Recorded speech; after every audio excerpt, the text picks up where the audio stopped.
What's up, everybody? This is another episode of the Work the Crowd podcast. I am one of your hosts, Doug Fresh, and for my other co-host here, that's Jacob Klucas.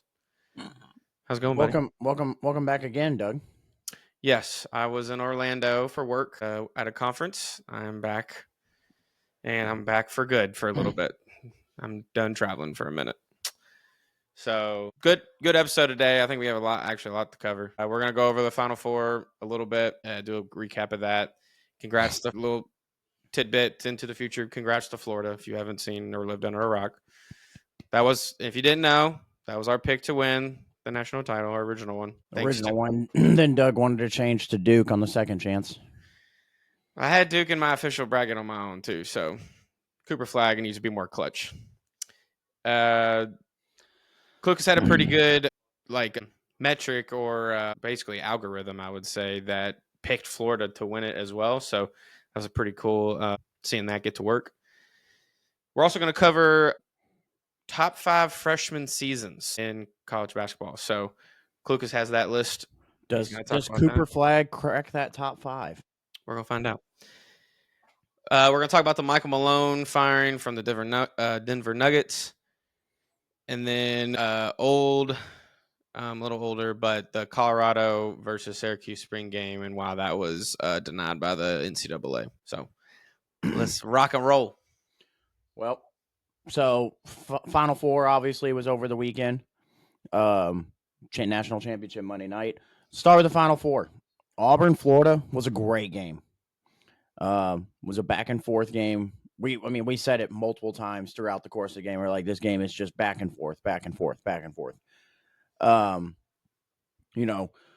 would pull away like 7-9 points. Florida would bring it right back, tie it. They'd take a lead, 4 or 5 points. Auburn brings it right back. It was just nonstop, a lot of action during the game. And listen, I try to steer away from this as much as I can, but it was kind of blatantly obvious how much I don't want to say they were pulling for, but the refs just wanted Auburn to win. There were a lot of non-foul calls for Florida in that Auburn-Florida game versus a lot of foul calls for Auburn. So didn't really like that. I don't like when refs try to control a game, and they did the same thing later that night, Duke, Houston. Now, it's not the ref's fault. Now, this one isn't as bad as Auburn, Florida, because it's not the ref's fault why Duke scored 1 field goal in the final 10 minutes and 30 seconds of the second half. And as good of a coach John Shire is, he struggled with inbound plays for some reason. So that kind of plays into like what – so – I had people asking me, they were like, what happened? Why did Duke lose? I said, well, let's start with the fact that they only scored 1 field goal in 10 minutes. All right. That's number one. Big piece of it. The goal and the object of basketball is to put the ball in the hoop. And if you can't do that, you're not going to win. What? Okay. I didn't know that. So that's number one.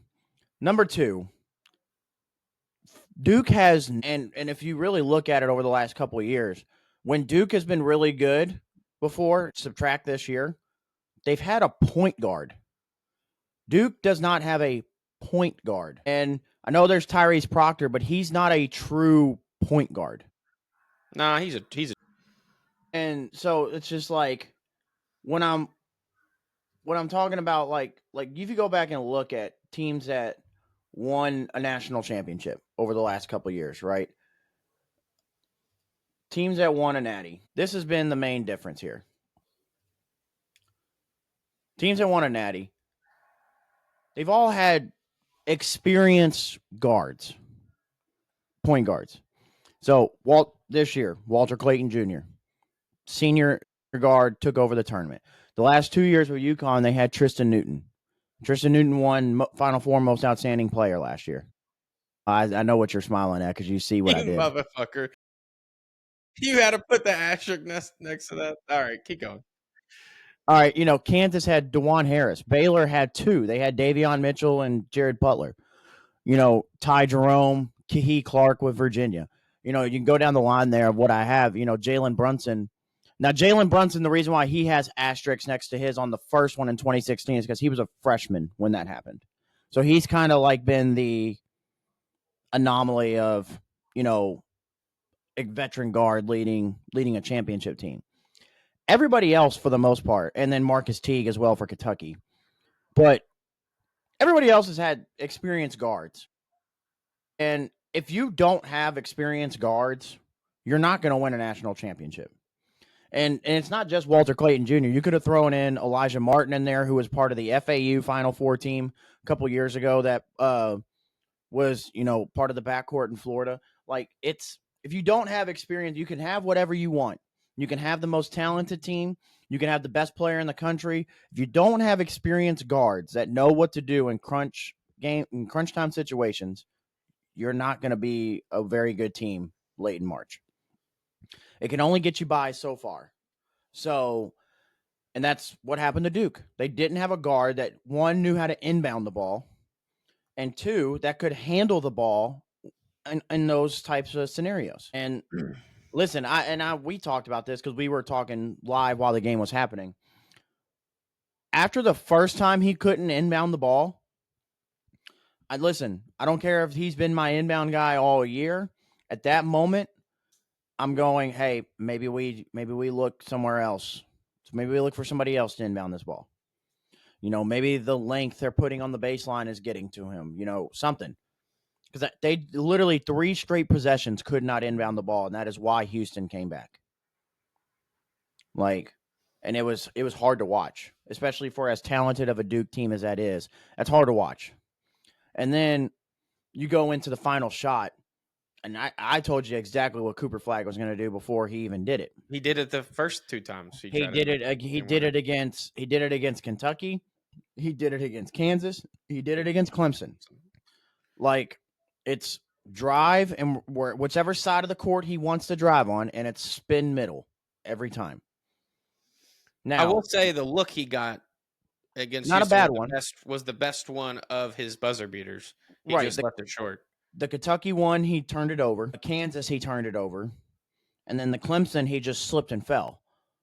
So that's why I said it. Like, at least he got a shot off this time. Right. But fading away is what left it short.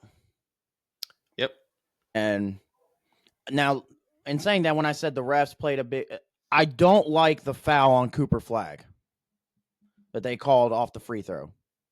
When they're both players going up for a rebound, I don't think Cooper Flagg went over his back to go get that rebound. I think that's more of they're going for the ball. It's a play on. I think it's a no call. But again, that's not the reason why Duke lost. You can't score in 10 minutes and 30 seconds of basketball outside of free throws. And then the one Cooper Flagg 3, that's not good. That's bad. So, congrats to Florida. Again, we had them in our bracket, in our very first bracket. They helped fit the algorithm of keeping up with national champions. Can't wait to do it again next year. Already excited for college basketball next year, and we're, I think, 210 days away now. It's too long. Yeah. So, again, shout out to Florida.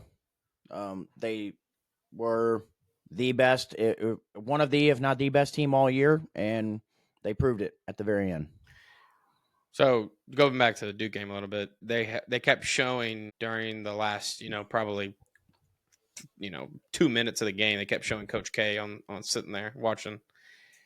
He had been dying inside because he would have never let it get to that point. And here's why I bring that up is because, and I said it earlier, as good as a coach I think John Shire is, he was outcoached by Kelvin Sampson in that game. The fact that they only scored 1 field goal in 10 minutes, yes, the players have to make the plays, but that's on Shire for calling a go-to, hey, we got to have it bucket play. Yeah, you're telling me deep in your playbook, you don't have one play that can get you one surefire bucket? Yeah, you gotta draw that up. So he needs to work on that. And then the last piece is, I think where coaches make their money a lot of times is, your substitutions and then your inbounds plays. Yep. When you come out of timeouts, you call a timeout, you're struggling, and you have the ball under the basket, You need to be able to throw it in and make a play. He didn't do that. He did not call good plays. If players look confused, even on that last play, they threw it long. Why not? There's 3 point something seconds left. Catch it at midcourt. Take a couple dribbles and shoot. I was so confused on what they were doing. And then after I went back and looked at it, what I would have done in that last the Cooper Flag jump shot that he missed, what I would have done is Cooper Flag is my, decoy. Decoy. I'd make him a decoy. I'm letting him listen. I know if I'm John Shire, he's tried this 3 times this year. I know every coach in America in this point in the game is gonna look at their guys and go, he's gonna spin middle. I would have still told Cooper, you're gonna spin middle, and the minute that help comes, you're gonna kick that ball out to Knipple. Well, there was no help. It was no double team. It was a one-on-one. I mean, yes. But I would have still tried something else because yes, Cooper Flag and 1-on-1 is probably one of your better scenarios, but not on a fadeaway jumper. Yeah, I would have similar, but I would have let Cooper dance with the ball a little bit, run the clock down, run an off-ball screen for Knipple, and get him coming around a curl, somehow get it to him and let him get fouled. You're down by 1. He's a 90-something% free throw shooter, and let him go to the line and do what he does. I mean, same with Cooper Flag. Why are you fading away? Go straight up. Go up and get fouled. They've been calling weak-ass calls the whole time. You might as well try it yourself. Yeah. Again, that's on John Shire. He has to be the one that controls the game for Duke, for what they do. And again, also, the other piece of that, who's your coach on the court? A point guard. They didn't have that. They didn't, like you just said, they don't have the person who's controlling the flow of the game, and something or a play breaks down, they have the power or the ability to make something out of nothing. That's what makes a true point guard. Yeah, when you can rely on a guy that's like, all right, everything's starting to crash and burn. I got it, guys. It's okay. Let me get us set. Yep. And they just didn't have that. Yep. So again, like you said, congrats to Florida, and we'll see y'all next season. There will be a lot of recruiting and transfers going on, so we'll be covering that. Already a lot of things going on in the transfer portal. A ton. Every day, things are changing in the portal. But also, we talk about collapses real quick. We said shout out to what about Houston's collapse there? I don't know, man. They looked good the whole game. I mean, Florida didn't lead until what, with 5 minutes left? For, like that? 32 minutes. I'll even go further than that. 35, 36 minutes of that 40-minute game in total. Houston was the better team. Yeah. And the thing is, you can't even say this time, and he didn't have the greatest of games, but he didn't have a bad game either. This isn't even a Walter Clayton, pulling tricks out of the bag and finding a way to do it. Houston just collapsed. And they were up 14 with 4 minutes left. And then all of a sudden they're down, or they're tied now. And then the little stuff matters, guys. If you go back and watch that last Houston play, that Houston defender screened nobody. One screen away. He was one screen away from that guy getting, I'm not saying it's going to go in, but getting a clear shot off. Wide open shot. Yeah. And the little things matters, people. He literally sat there, if you watch it, and screened nobody. Which is why Walter Clayton was able to contest that so well. And yes, people, if he would have picked it up, for the people that are going, well, I don't understand why he didn't pick it up. If he picked it up, it was a travel. That's why he stood there the way he did. Once you leave the ground, you're screwed. You got to pass it. You have to attempt. Well, you have to attempt you have to at least attempt a real shot attempt. And he didn't. All he did was go up and just drop the ball. You can't pick it up after that. Yeah. So. Yeah. Hey, again, Walter Clayton Jr. coming in clutch like he did the whole tournament for him. This time was defensive play. So again, shout out to the Florida Gators on winning. I know a certain ginger friend of ours that was very, very happy of this outcome. I watched that man dance, and I don't think I've ever seen him dance before. Never seen him dance. And not only dancing on social media. Yeah, wild. For the world to see. The shit basketball will make you do. All right, so let's cover now on top of we basically bash Cooper Flag a little bit about his clutchness. But let's talk about now top 5 freshman seasons in college basketball ever. All right. Of all So time. it was hard for me to do this top 5, honestly, because there's a lot of great freshman 5's seasons. tough. Like that's a lot. Realistically, there's 6 that are like eye-popping known, like without a doubt. But I narrowed it. Oh God, what was that? And a nuke has hit Klucas' house. I'm still here. All right. Anyways, so there was really 6 that are like known, and then I narrowed it down to the 5, obviously. So the honorable mention to me that didn't make the top 5, and I know it's probably gonna rub some feathers the wrong way. Michael Beasley was my honorable mention. Michael Beasley, his freshman and only season at Kansas State, averaged 26.2 points, 12.4 rebounds, shot 53% from the field, 38% from 3, 77% from the field. He was first team All Big 12, Big 12 Player of the Year, NCAA rebounding leader, won the Pete Maxwell Big Man Award, was the Freshman of the Year, first team All American, lost in the round of 32 in the tournament.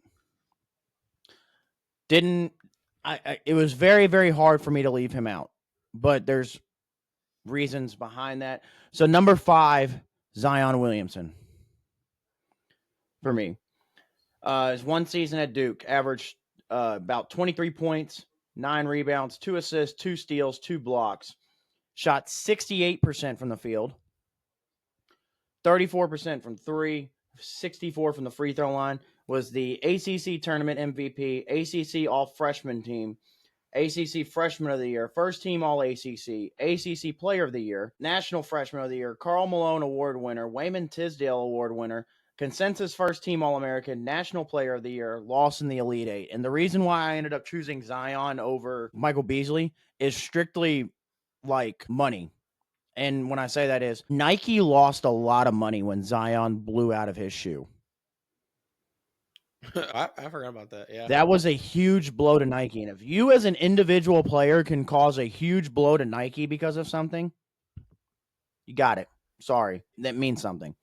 So Zion was number 5 for me. Number 4, I did have Cooper Flag. And I did use Cooper Flag over Zion strictly because at least they went to the Final Four over Zion and then lost in the Elite Eight. And Cooper Flag this past year, 19 points, 8 rebounds, 4 assists, about a steal and a block per game. Shot 48% from the field, 39% from 3, 84 from the foul line.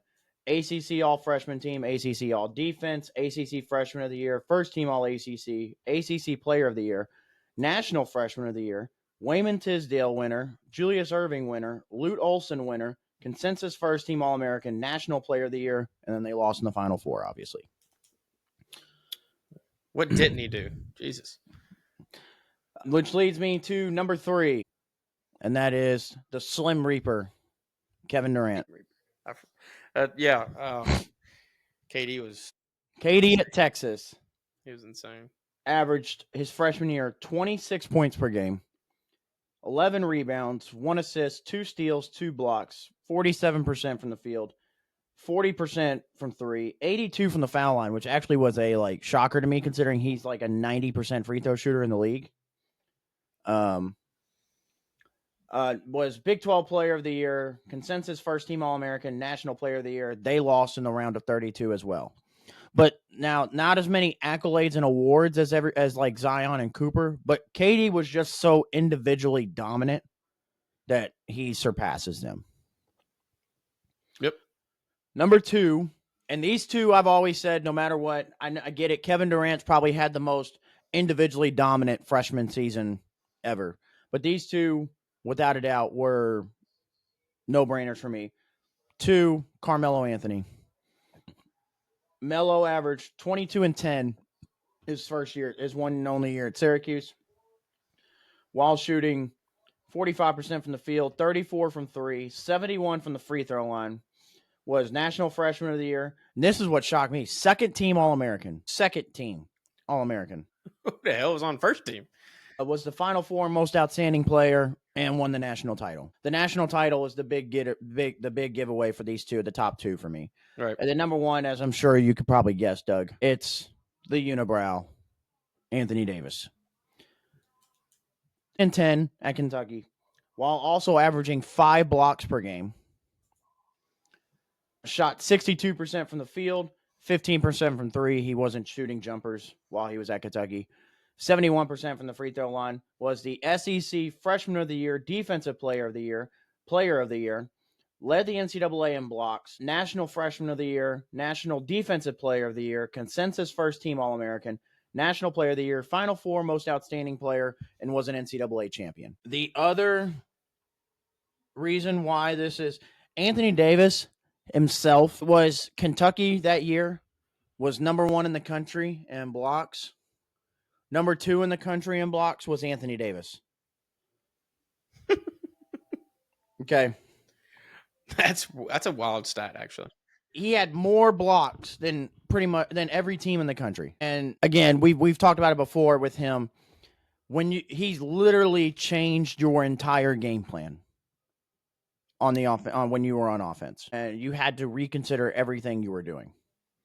So other names I thought about while doing this, Derrick Rose was one. Went to the national title. His only year at Memphis, they lost obviously off the what is well known as the game winner by Sharon Collins at Kansas. There were a lot of others, but those 6 specifically stand out when you're talking about great freshman seasons all time. It's just unfortunate. Cooper Flagg did a whole lot for me not to put him in from this past year. And then again, when you have as much of a financial impact as Zion did on Nike when he blew out of the shoe, that's the only reason I picked him over Michael Beasley. Did you have Steph Curry anywhere? Steph Curry's freshman year wasn't that good? I don't really know. It was his, if I remember correctly, and I'm going to fact check this exactly, his breakout year was his sophomore year at Davidson when he broke out in the tournament.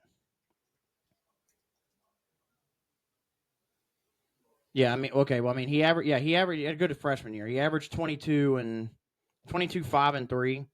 But yeah, his sophomore year is when he averaged 26, and then his junior year when he averaged 29. Yeah. So okay. It was his sophomore. I mean, Steph Curry was still Steph Curry, but nobody knew who he was until that sophomore and junior breakout year. Yep. So, but yeah, top 5 freshman seasons ever. Doug, do you have any arguments against that or anything? No, that all sounded pretty good to me, honestly. And you gave good reasons why you picked who you did, so I trust you, buddy. You didn't trust me enough to take Florida in the second chance bracket. Nope. I really thought Cooper Flagg was going to have a clutch gene. That's going to hurt him going forward. Mark my words. Let's hope it doesn't, but it could. Oh well.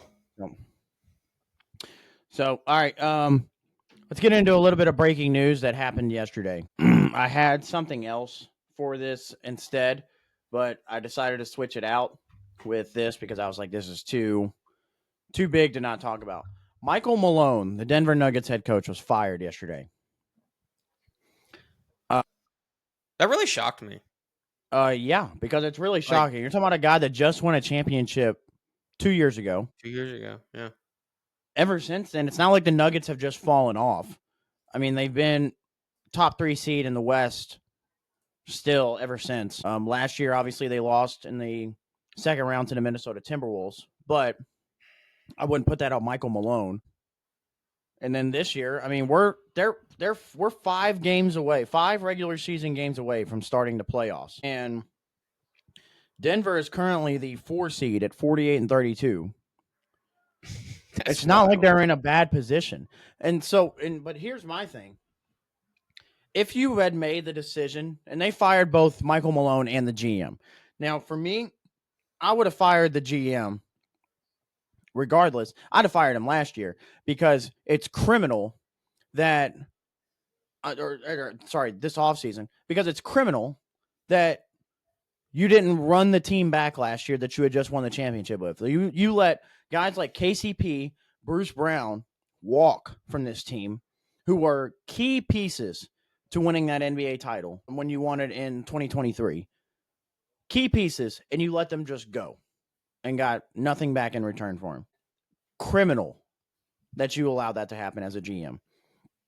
Especially when they could have ran it back last year and arguably could have probably went back-to-back last year. Yeah. So, criminal that you allowed that to happen. I would have got rid of the GM right after that because what are we doing? Michael Malone is shocking. And apparently from what I've read is Michael Malone and the GM did not see eye to eye. They never talked. They didn't have conversations with each other. And apparently, like, the pettiness, I guess, had gotten to a point to where the owner was like, I'm not picking sides. You're both just going to go. And so now, and this is another thing I don't really like. And I've been prone to kind of, I mean, I don't want to say prone to do this because it's been warranted. But one of the big reasons or biggest things that the GM and Michael Malone, Calvin Booth and Michael Malone had issues with was Michael Malone not playing the younger players that Calvin Booth had drafted. And he especially didn't like that he had been playing Russell Westbrook down the stretch and later in games instead of like Jalen Pickett, which who? Instead of Jalen Pickett down the stretch of games.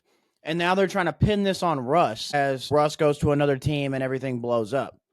Brother, this ain't Russell Westbrook's fault.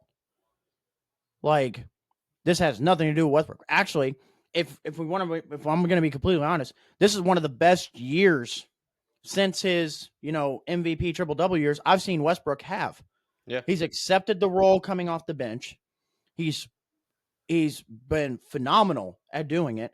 And then when Jamal Murray was out and he had started, you can argue the Denver Nuggets were better in the middle stretch of the season without Jamal Murray and with Westbrook in the starting lineup. Like, this is not on Westbrook. This isn't a Westbrook issue. And if I'm Michael Malone, I'm seeing it, okay, you want me to play the young guy who hasn't played much. I've got a guy that's played, that's been in the league forever, won an MVP, been to the finals, has made playoff stretches before, and is still playing at a pretty high level for what I'm asking him to do. Why wouldn't I play that guy? I'm making the bet. And that's where my sit down, if I was a coach, and that's the issue I'm having with my GM. What are we more concerned about right now? Are we concerned about developing talent right now? Or are we concerned about winning an NBA championship? Because if you're concerned about winning an NBA championship, then I'm going to play the guy that gives me that best chance. If your concern is building towards the future, then either A, maybe I'm not your guy because that's not something I want to do, or B, then get rid of him, trade him. If you're the GM and that's what you're solely stuck on, guess what? You, at the end of the day, have the power to trade whoever you want, right or wrong. Look at what the Dallas Mavericks did. All right? So, I mean, I don't understand. And then not only that, to fire him 5 games before the season ends. I don't understand. Especially, again, when the Nuggets are still in prime position to make a run in the playoffs and potentially go to a finals. Yeah. Like, if this was your decision you were going to make, I wouldn't have made it 5 games left into the season. I would have let this play out for the rest of the playoffs. And then now, if I'm an owner and I'm going to fire both and say they get bounced in the second round or wherever, I have more of a reason to go, all right, now I'm going to get rid of both of you. This is back-to-back years. We have the best player in the world on our team. Back-to-back years, we got bounced in the second round. Now, I'm the turd in the punch bowl as an owner because now I just fired a coach and everybody's going, what the fuck are you doing? Yeah. And I would think that the players aren't a fan of this. I know it's a business and they understand that too. But if I'm like Jokic, I'm not really happy that you fired my coach that I've had and won a championship with. Yeah, so from what I've heard, it's a split decision in the locker room because the young guys didn't like how Michael Malone talked to them and treated them, I guess, because they said Michael Malone's like old school. Like he doesn't hold back. So he doesn't, these younger dudes who aren't used to being talked to in a certain way. And they don't like being coached. Let's just put it that way. They don't want to Okay. be.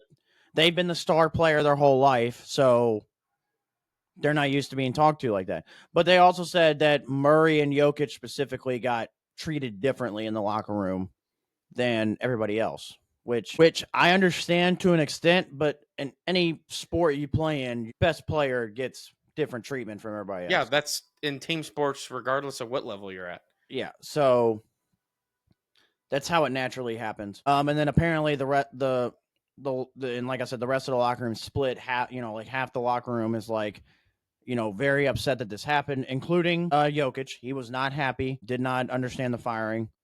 And then like the younger guys were just like, we just didn't appreciate how we were being treated in comparison to other people. So does someone like Jokic, go ask for a trade eventually? Or, I heard rumors, I don't know if this is true or not, but I heard rumors that the Lakers are, I don't know if they even make it work financially. One, Did you hear it? You know what I'm talking about? yes, I do. Obviously, please make it happen. But two, it's not going to happen. I don't think it's going to happen either. But that's why I'm asking, just as a trade in general. He could, if they get bounced in a second round again, Right. that could be his ammo of, well, we You fired failed our to build a coach. team. We failed to build a team the last 2 years after winning a championship. You fired my coach before the playoffs even happened. Like, I guess it would really just depend on who they hire and see if that kind of That's true, I smooths things guess. over and Yeah. see if that kind of smooths some things over. But I don't know. I think another big piece that's going to happen is I would not be shocked if whoever the new GM and whoever the new coach is comes in and they don't blow this thing up. Very possible. Like, we could be seeing an offseason where Jamal Murray gets moved, Michael Porter Jr. gets moved, and now that's going to be even more ammo for Jokic to go, what are we doing? Like, depending on who they bring in, obviously. Now, I would expect in Michael Malone's case that he should get picked up in the offseason, right? He'll I mean, probably be the first head coach that gets I hired. would imagine that he's like number one option. Yes. Yeah. Any team that is looking for a head coach, he will be number one on their board, blank check in hand, hoping to get him. And so I've kind of said, because I texted one of my buddies who's a Nuggets fan. I was like, maybe you can try to explain this better than I can come up with. We kind of had conversations about it. And here's another thing that could, and it'd be a wild thing to happen, especially if Jokic won MVP this year. Knowing Jokic's personality, what if he just retired? Yeah, that's very possible. What if he just said, listen, I'm done dealing with this shit. Like, I'm going to go back home and I'll play in the Olympics every 4 years. That's it. I've made my money. I've won MVPs. Like, I've won a title. Fuck it. I'm Very done. possible.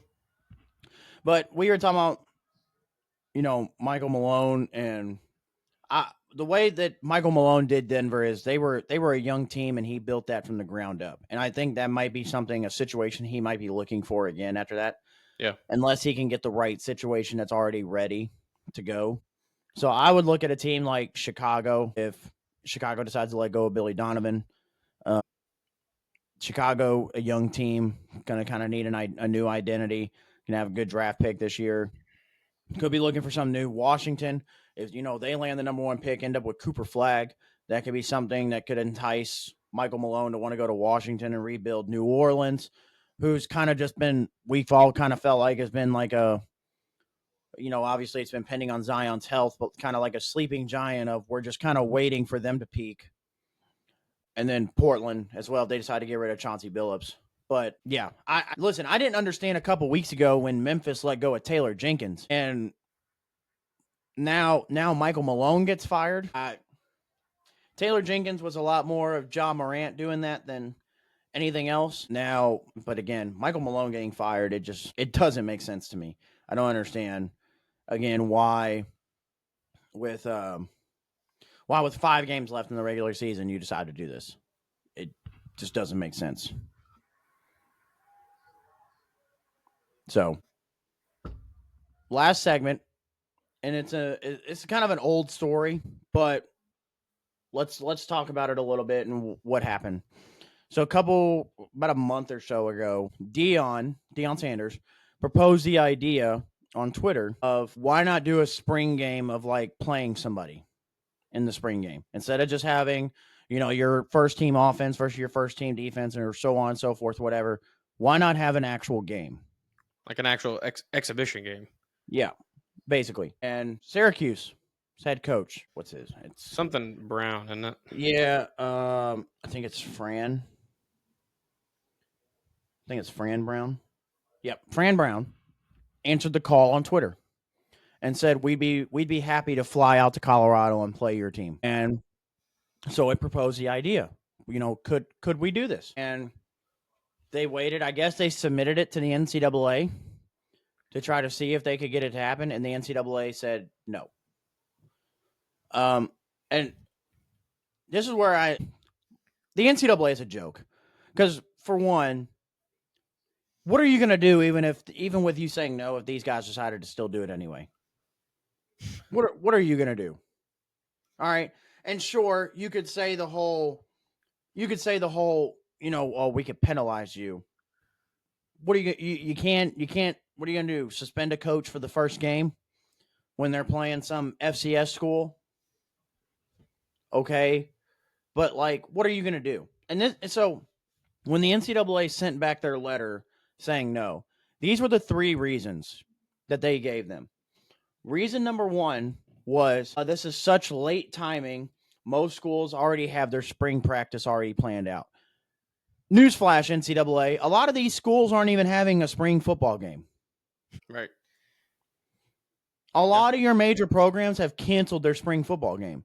And part of that is because they don't want to give out too much information to anybody that could be watching, which I get it. But also at the same time, we've been doing spring games for years. What advantage has anybody ever gotten off of it? So, but that's coach's decision. Like schools like Ohio State, they're still having like spring camps, but they're opening it up to the public. So it's basically the same thing. Reason number two was a recruiting advantage for Syracuse and Colorado that other schools wouldn't be able to have. I didn't understand that one. What exact recruiting advantage do they have? Yeah, I don't know. We get to show off that we get to have an exhibition game? I think we're in a dead period where you can't really like bring recruits on for a visit. So it's not like you can, it's not a huge advantage. Let's just say that. And then reason number three, which is the funniest one of them all, is the academic impact for the players missing class. What about all the traveling they do during the season? They can't hire tutors to go with them on the one spring game? That's what they do anyways, right? They hire tutors that go with them? I don't know. Yeah. What about online classes? What's the difference? What about, I don't know. What if the players decided, and I'm not saying they would, but what if the players decided and they decided to schedule this the same week as spring break week and they decided to use their spring break week as that? Well, it's not even a whole week. Like, what's the difference? And the same thing like you said, what's the difference? What's the difference in them missing a class or so? And it's not even really missing a class, because if you're going to do it, the spring games are usually always on a Friday or a Saturday night. So you're not missing class on a Friday or Saturday. All right. So, and even if they were, again, what's the difference in doing this and when they travel during the regular season? Nothing. I don't see a difference at all. It doesn't make sense. If anything, it gets the incoming freshmen more practice on how to deal with it during the season. Like, here's what travel looks like when we go somewhere, when we go for away games. Now, like I said, a lot of these schools have already taken away spring games because they don't want to give out too much information. Doing something like this wouldn't help, because now you're giving your information not only just for somebody to see on national TV, but to physically another coach. Now, whether you're going to play this team again or not, but to another coach. But like, what are we doing here? What does it matter? Like, I mean, you would have to do a spring game with somebody you wouldn't play during the season, like Colorado Syracuse probably would be a perfect match. right. And if they did match up in the season, it'd be like in a bowl game, Yeah, and that's like, in the last almost of a the year down season. the road. Yeah, I mean that's totally different. So I didn't understand this. Let them play if they wanted to play. And my thing is, they're kind of letting somebody like Dion take a crack at this first. It's kind of like the perfect person to do a tryout with this with and see if it works. And if it works, why wouldn't you offer this up to anybody that wants to do it? Yeah. Yeah, I mean, I think fan wise, it would make sense. You're gonna make money for your school, for both schools, and again, I think it's if you're thinking about it from a student athlete perspective, you're getting the incoming freshman who football team has a lot of freshmen on their team, most likely. A glimpse into what a full season would look like for travel. Here's how you deal with classes, practice for coaching, new coaches that come in. I mean, what? Hey, this is your There's chance. more This is your chance to show positives. me something for live game situation. Yeah, yeah, and more for freshmen. There's more positives from that I see from my standpoint than there are negatives. I mean, the biggest negative for me is not even anything that we've mentioned so far. It's that players might get hurt. Yeah, and that would be the only thing. And I would assume you would probably kind of still, even in a game like that, treat it like you would a spring game. Like, you can't hit the quarterback. Like, it's Yeah, just, right. just stuff like that. But yeah, you still have your freak accident. Somebody turns an ankle, Which anything like that, you know which can happen even in your own could happen spring in game. It could happen in a practice. Yeah, So, okay, if that happens, yeah, it sucks, but it can happen in a nothing. practice. Nothing the NCAA mentioned in what I was reading made any freaking sense. Made no sense. It makes no sense whatsoever. And again, I'm sure if you're TV stations, ESPN, Fox, you're pleading the NCAA to allow this to happen. That's more money. That I get to put a college football, regardless spring game or not, I get to put a college football game on my station in the middle of March and April, Right. and Yeah. people are going to watch. Yes, please. Somebody's going to pick that up. ESPN Please would let it pick that happen. up. Yeah. You going back on what you said before a little bit. You said it when you started this. You said NCAA is trash. Now I think eventually, if these conferences were smart, they would just break out on their own and do their own college football league or college basketball league. Take the NCAA out of it. I think you're going to get a lot. You can still work with the schools, the universities, and pay for college and all that. I don't see the NCAA shouldn't have any say in some of this, in my opinion. You know who the perfect candidates to convince these schools to start their own league and be the commissioners or the starters of starting this league up? Who's that? Nick Saban, Pat McAfee. Yeah, they both hate the NCAA. To just get these schools, these big names, really, I mean, you would get probably, your couple schools in the ACC and the Big 12, but mainly your Big 10 and SEC schools to say, let's go this way. Yeah. Let them do their own thing. We're going to go over here. Yeah, and this is a way deeper topic than I think we should do in this episode. But I think what we'll do maybe closer We to can dive into that.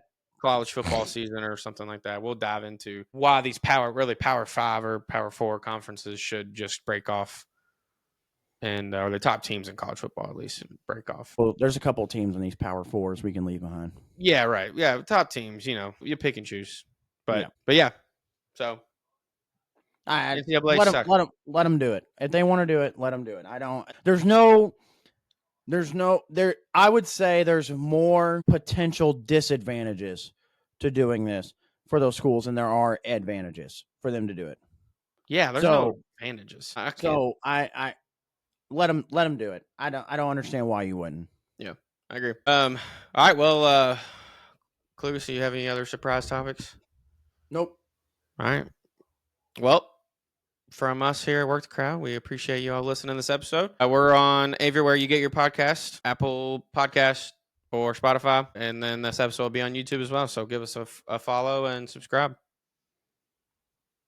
Peace out.